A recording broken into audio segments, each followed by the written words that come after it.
We've been laying a foundation for 1 Timothy and our understanding of the book. We have begun our study of this letter. Paul is concerned about false teaching that is coming into the churches in Ephesus, and so he is warning Timothy. He's encouraging Timothy to pray. He's telling Timothy, don't give up, persevere. God is great. He's going to do great things in and through us.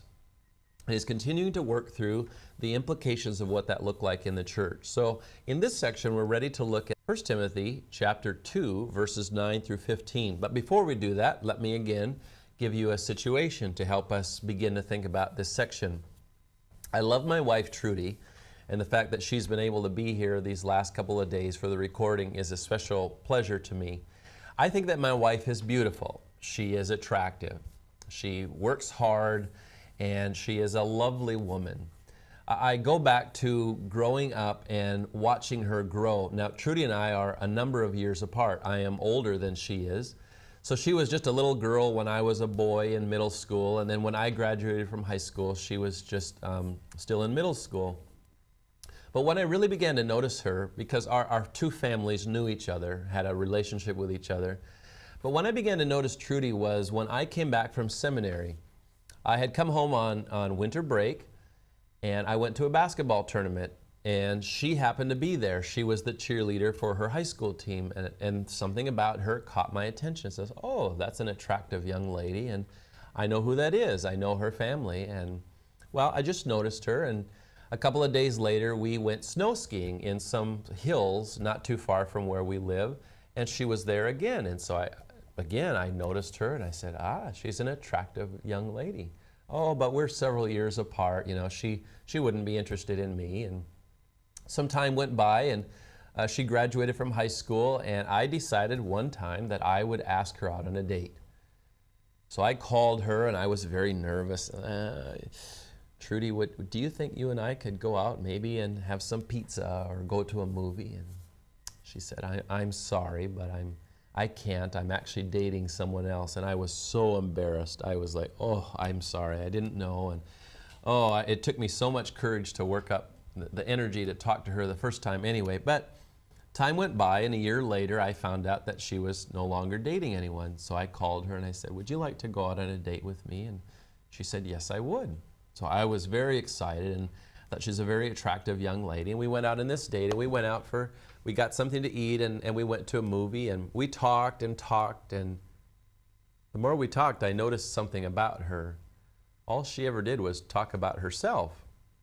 I was like, I'd like to talk about myself a little bit too. And it wasn't in a mean way. She was very pleasant and very nice and everything, but I go, she has some growing up to do yet, you know, as I did as well. But we dated for a short time, and then we decided not to date, and I was farming by that time, and she was off to college and university, and then she worked in a ministry called Campus Crusade, and a number of years later we met again. And so we talked, and there was something very different about her. She had grown, and her character had grown deeper and richer, and she had really she had been a Christian for many years, but she really came to the place where she loved her relationship with the Lord, and she was growing in it, and it was dynamic and exciting. And the interesting thing about Trudy and I and our different faith journey is that I went to a Bible college and a Bible seminary, and she went to a regular university. And I came to learn many things in my head about Christianity and about the Bible, but I longed to have a passion to share my faith with other people. Trudy was completely the opposite. She was sharing her faith, she was engaged in ministry, and yet she was in a secular university, so she longed for the kind of education about God's Word that I had had. So it was interesting that we were looking for something that was true in the other person. Well, when we began to date again, she was still, I would say she was an even more beautiful young woman at the time, but I noticed something more than her outward beauty. That she had an inner beauty in her heart that had grown rich over the years. That the years that we had not been dating, God had really been working in her heart.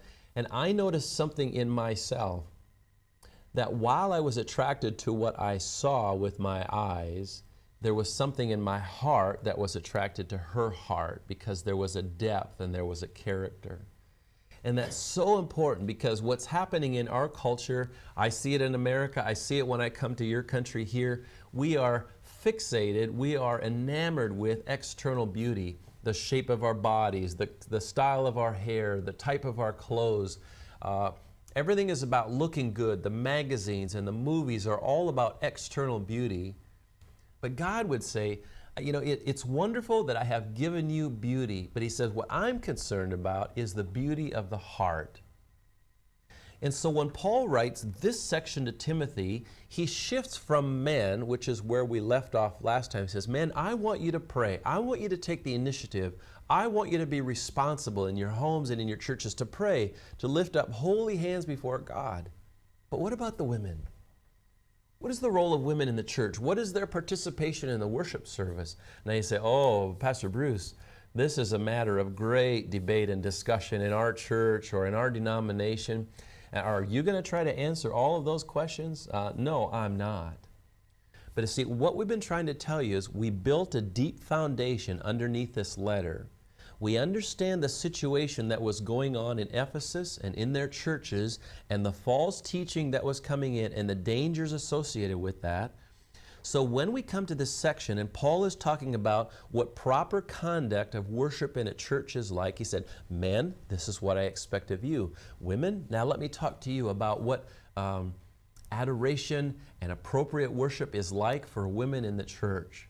What would that look like in this context, in this culture, and what principles can be extrapolated for us in our culture today? Because again, the people of their city and their culture were worshiping in this great temple to the goddess Diana. It was huge. It had all these marble pillars. It was this fantastic place, but they weren't worshiping God.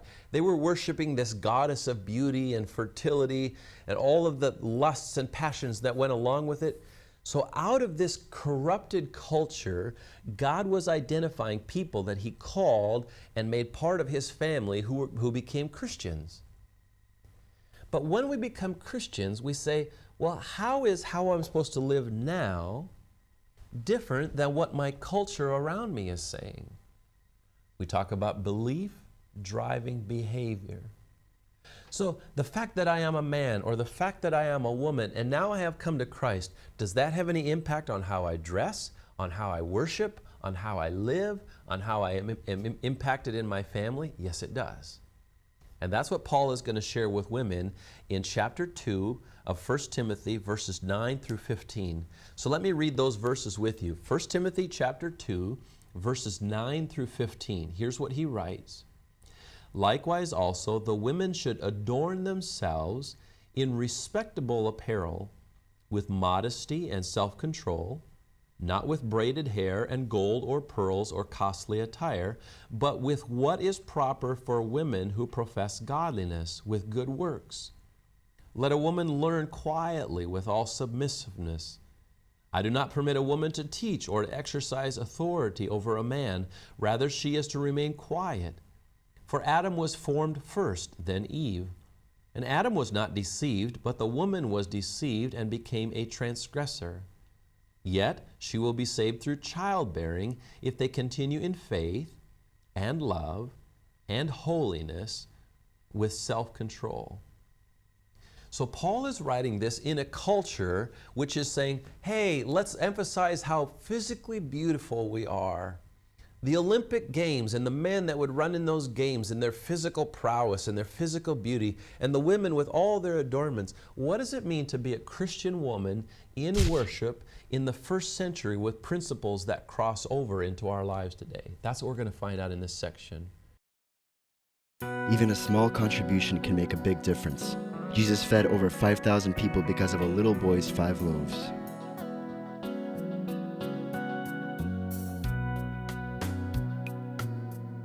Regardless of the amount, your contribution is very important and greatly appreciated. Visit us at www.tvseminary.com.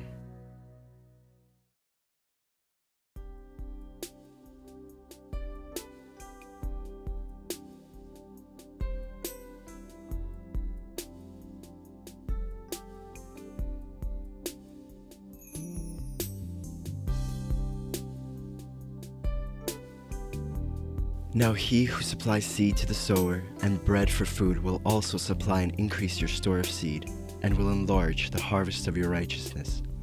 You will be enriched in every way, so that you can be generous on every occasion, and through us, your generosity will result in thanksgiving to God. 2 Corinthians chapter 9, verses 10-11. How to give to TVS Ministry. You may give online at efca.org/givenow. In the description place, write Russia Distance Learning, account number 24109-0150. Or make checks out to EFCA. Write on the check memo line, Russian Distance Learning, account number 24109-0150. Mail to EFCA Donor Services, 901 East 78th Street, Minneapolis, Minnesota, 55420-1300. Or send your gift through PayPal for tvs.gift@gmail.com.